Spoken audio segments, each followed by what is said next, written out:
Starting with the name of Allah, the most gracious and the most merciful. A very warm welcome to all my students who are watching out this video. It is another video for the propositional logic जो हम operators cover कर रहे थे, logical operators जिन्हें हम logical connectives भी कहते हैं, logical हम इन्हें connectives भी कहते हैं, connectives। तो हम वो कवर कर रहे थे, तो इसमें कुछ इंपॉर्टेंट हमारे लॉजिक कनेक्टिव्स रह गए थे, जो I as I told you in the last video कि मैं इस वीडियो के अंदर आपके अलग से कवर करूंगा। सो ये क्या है जी, हमारे पास ये लॉजिकल कनेक्टिव्स हैं कंडीशनल स्टेटमेंट्स। सो ये हमारे पास कंडीशनल स्टेटमेंट्स हैं। कंडीशनल स्टेटमेंट्स क्या हैं? ये है कि अगर बाजुकात जब हम प्रपोजिशनल लॉजिक को पढ़ रहे होते हैं तो हमें कुछ प्रपोजिशनल स्टेटमेंट्स इस तरह से मिलते हैं, कुछ इंग्लिश की स्टेटमेंट्स इस तरह से मिलती हैं, और कुछ मैथमेटिकल स्टेटमेंट हमें इस तरह से मिलते हैं जिनके बारे में, जो कि किसी एक दूसरे के ऊपर, या पहली प्रपोजिशन दूसरे के ऊपर डिपेंड कर रही है, दूसरी पहले के ऊपर डिपेंड कर रही है। सो ये क्या है? इसे हम पढ़ते हैं P implies Q। सो ये हमारे पास है P implication Q। सो P implies Q। सो P implies Q का क्या मतलब है? P implies Q का मतलब ये है कि P जो है हमारी, ये P जो स्टेटमेंट है, P को हम कहते हैं प्रेमिस या फिर एंटीसीडेंट कहते हैं, और Q जो है हमारी वो कंक्लूजन है। ठीक है, ये कंडीशनल स्टेटमेंट कहलाती है हमारी। Q प्रपोजिशन जो है हमारी, ये कंक्लूडिंग स्टेटमेंट कहलाती है, और जो P हमारे पास स्टेटमेंट है, इसको हम प्रेमिस या फिर एंटीसीडेंट कहते हैं। ठीक है, सो हम क्या कहते हैं? हम कहते हैं कि एंटीसीडेंट या फिर प्रेमिस से क्या मुराद है? इससे मुराद ये है कि ये हमारे पास एक ऐसी स्टेटमेंट होगी कि जब आप इसको लिखेंगे, जब आप इसका रिजल्ट देखेंगे, तो इसका रिजल्ट जब आप इन दोनों स्टेटमेंट्स को इस इम्प्लीकेशन से जोड़ेंगे, तो इसका रिजल्ट जो पी का जो क्यू है, क्यू का ट्रू होना, मतलब क्यू की जो कंक्लूजन है वो पी के ऊपर डिपेंड कर रही होगी। सो ये हमारे पास इम्प्लीकेशन होती है। सो अब इसके ट्रुथ टेबल को समझने के दो तीन तरीके हैं। पहला तरीका ये कि हम ये चेक कर लें कि जो P इम्प्लाइज Q है, ये किसकी इक्वल होती है। सो P इम्प्लाइज Q हमारी बराबर होती है, इक्विवेलेंट होती है निगेशन निगेशन P और Q के, निगेशन P और Q के बराबर होती है। यानी कि आप जिन दो प्रपोजिशंस की इम्प्लीकेशन फाइंड आउट कर रहे हैं, आप उन दोनों प्रपोजिशन का ये जो मैंने आपको फार्मूला लिख के दिया है, ये फाइंड आउट कर लें, आपको पता लग जाएगा ये ट्रू है या फॉल्स है। कैसे? देखिए, P है ट्रू, सो P है ट्रू, सो P मैं ले लेता हूँ, P is equals to T, so PT। अब P का क्या करना है? हमें P का निगेशन करना है। सो P के निगेशन का मतलब हम क्या लिखेंगे? P निगेशन PT था तो ये आ जाएगा F, F आ गया, और दरमियान में ऑपरेटर है और Q क्या है? Q है हमारा T। सो F और T, सो क्या आंसर आएगा? और ऑपरेटर है, और होता है हमारे पास डिसजंक्शन। डिसजंक्शन से क्या मुराद होती है? डिसजंक्शन से मुराद होती है कि अगर एक ट्रू होगा तो एक आंसर आपका ट्रू आ जाएगा। सो आप इस तरह से करके इसका आंसर जो है वो ट्रू लिखते हैं। तो आप इस तरह से करके इनकी हर एक इनपुट को इस फार्मूले से गुजार के आप इसकी जो ट्रूथ टेबल की आउटपुट है, इसको आप बारी बारी क्या कर सकते हैं? फिल कर सकते हैं। मैं एक और आपको करके दिखा देता हूँ, ये वाला। सो हमारे पास P इम्प्लाइज Q का जो इक्विवेलेंट फॉर्म है वो है निगेशन P और Q, निगेशन P और Q।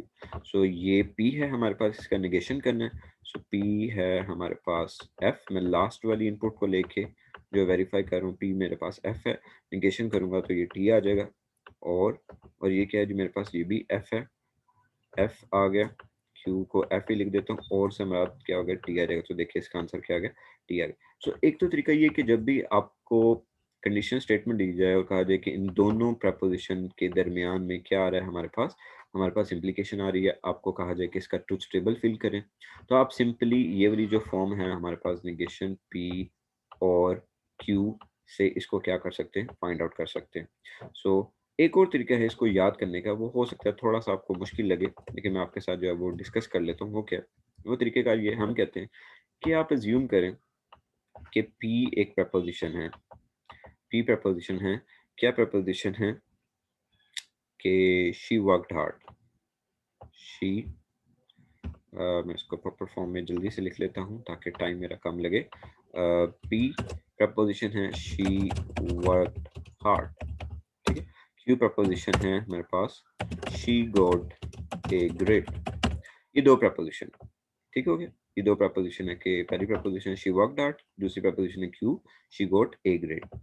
तो अब जब भी आपके पास ये हो ना P इम्प्लाइज Q, अगर मैं आपको कहता हूँ कि एक प्रपोजिशन है P और दूसरी प्रपोजिशन है Q, इनको इम्प्लीकेशन से जोड़ें, तो आप किस तरह से इम्प्लीकेशन से इसको जोड़ते हैं? आप क्या करते हैं, इन दोनों प्रपोजिशन, पहले प्रपोजिशन हमने P लिखनी है ना, सो पहले प्रपोजिशन P के पीछे आपने लगा देना if she work if she worked hard, he will he have got a grade। मतलब मैंने बस ग्रामर के लिहाज से सेंटेंस को चेंज किया, बाकी सारा सेंटेंस वही का वही है, ठीक है।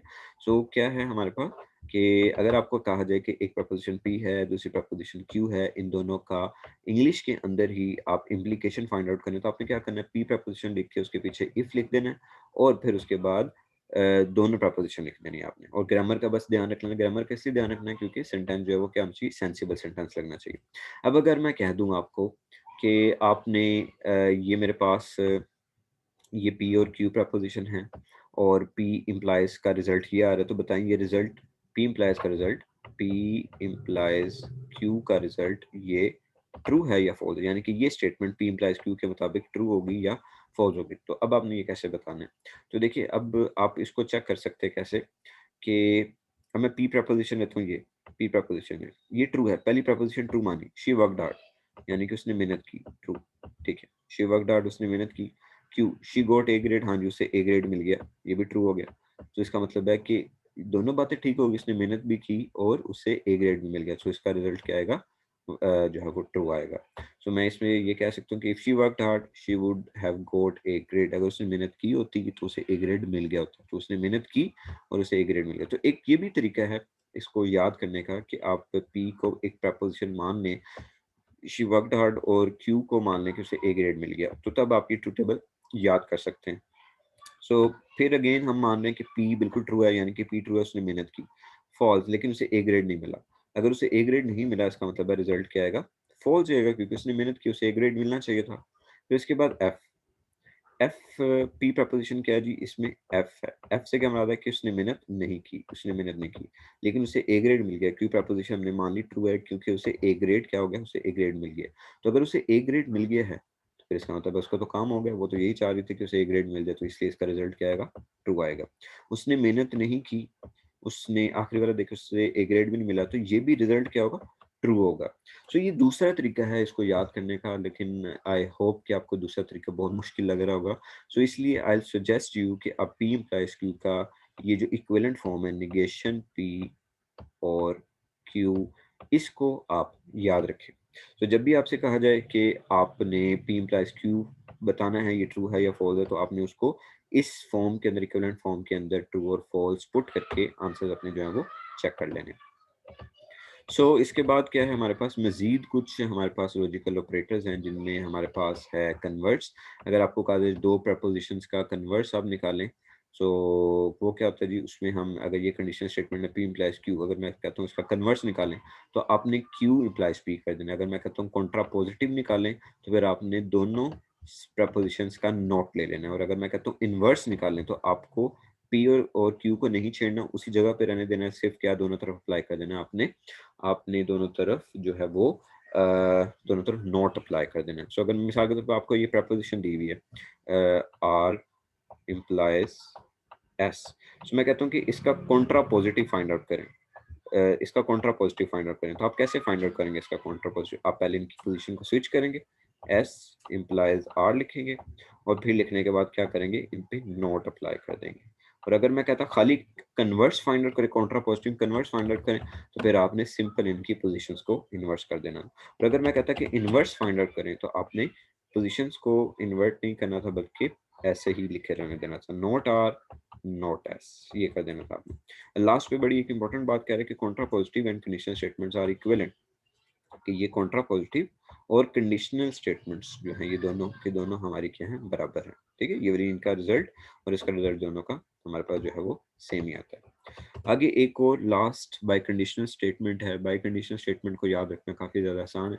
इसमें क्या होता है जी, इसमें ये होता है कि आप ये चेक करते हैं कि अगर दोनों प्रपोजिशंस का रिजल्ट, दोनों प्रपोजिशंस की ट्रूथ या फॉल वैल्यू एक जैसी होगी, तभी मेरा रिजल्ट क्या आएगा, ट्रू आएगा, अदरवाइज मेरा रिजल्ट ट्रू नहीं आएगा। तो देखिए, मेरी प्रपोजिशन पी फॉल्स है, मेरी क्यू प्रपोजिशन भी फॉल्स है, दोनों के रिजल्ट सेम हो गए, तो तब इनकी कंडीशन क्या हो जाएगी, ट्रू हो जाएगी। अब ये दोनों रिजल्ट डिफरेंट हैं, इसलिए इनका जो रिजल्ट है वो फॉल्स ही रहेगा। और इंग्लिश स्टेटमेंट में कैसे पढ़ते हैं, हम कहते हैं कि P statement is true if and only if Q is true. ठीक है, so P statement is true, P statement is true if and only if Q is true. P statement is false if and only if Q statement is false. ठीक है जी। सो ये आपने याद रखना। अब आगे इसके कुछ इंग्लिश के जो है वो प्रैक्टिस भी मैं आपको मजीद करवा देता हूँ, अगर आपको इसका ट्रू टेबल याद हो गया। जैसे पहले हम करते हैं कि अगर आपको कह दीजिए कि ये एक पी प्रपोजिशन है, you can take the flight, आप फ्लाइट ले सकते हैं। Q, you buy a ticket, हमने टिकट बाय की। तो अगर मैं आपको कह दूं कि पी और क्यू को बाय कंडीशन स्टेटमेंट से आपस में जोड़ दें, इनका पूरा एक ही सेंटेंस बना दें, लेकिन सेंटेंस आपने बाय कंडीशन में बनाना, तो फिर आप कैसे आप इसको जोड़ेंगे। तो आपको मैंने पहले बताया कि इफ एंड ओनली इफ आएगा इसके अंदर। So you can take the flight, आप तब भी फ्लाइट ले सकते हैं इफ एंड ओनली इफ आप क्या ले लें, आप टिकट ले लें। इफ एंड ओनली इफ आप टिकट ले लें। सो अगर मैं आपको एक और सेंटेंस देता हूँ, सॉरी प्रपोजिशन देता हूँ, एक प्रपोजिशन में आपको देता हूँ कि you can be a head of department, head of department, you can be, you can be a head of department. क्यों, you work with dedication, dedication. ठीक है, तो ये मैंने प्रपोजिशन दी आपको पी एंड क्यू। अब मैं आपको कहता हूँ कि आप इसका मुझे जरा फाइंड आउट करके दिखाएं, P bye conditional Q, P bye conditional Q. तो आप कैसे फाइंड आउट करेंगे, आप लिखेंगे you can be a head of department if and only if you work with dedication. ठीक है, तो इस तरह से हम जो है वो इसकी जो है वो बाय कंडीशनल स्टेटमेंट्स की ट्रांसलेशन करते हैं, इंग्लिश के साथ जोड़ के हम सेंटेंसेस को जो है वो लेके चलते हैं। तो अगर आपसे ये भी पूछा जा सकता है कि ये स्टेटमेंट ट्रू है या फॉल्स है, तो बाय कंडीशनल स्टेटमेंट में ट्रुथ टेबल में जो चीज़ें ट्रू या फॉल्स होती हैं, ये भी उसी लिहाज से ट्रू या फॉल्स होंगी। So thank you so much for watching out this video. अगर आपको इसमें कोई कंफ्यूजन है, आप कमेंट में पूछ सकते हैं। बार बार मैं आपको ये कह रहा हूँ कि आपको अगर इंग्लिश के साथ उन सेंटेंसेस को याद रखना नहीं हुआ, नहीं समझ आई, तो नो प्रॉब्लम, आप कंडीशनल स्टेटमेंट का जो इक्विवेलेंट फार्मूला है उसको याद रखें, और बाय कंडीशनल में सिर्फ और सिर्फ ये याद रखें, ये जो दोनों कंडीशन वाला मैंने अभी डिस्कस किया कि दोनों का एक जैसा होना लाजमी है। अगर दोनों प्रपोजिशन ट्रू होंगी या दोनों प्रपोजिशन फॉल्स होंगी, तब ही आपका रिजल्ट ट्रू हो सकता है। Thank you so much.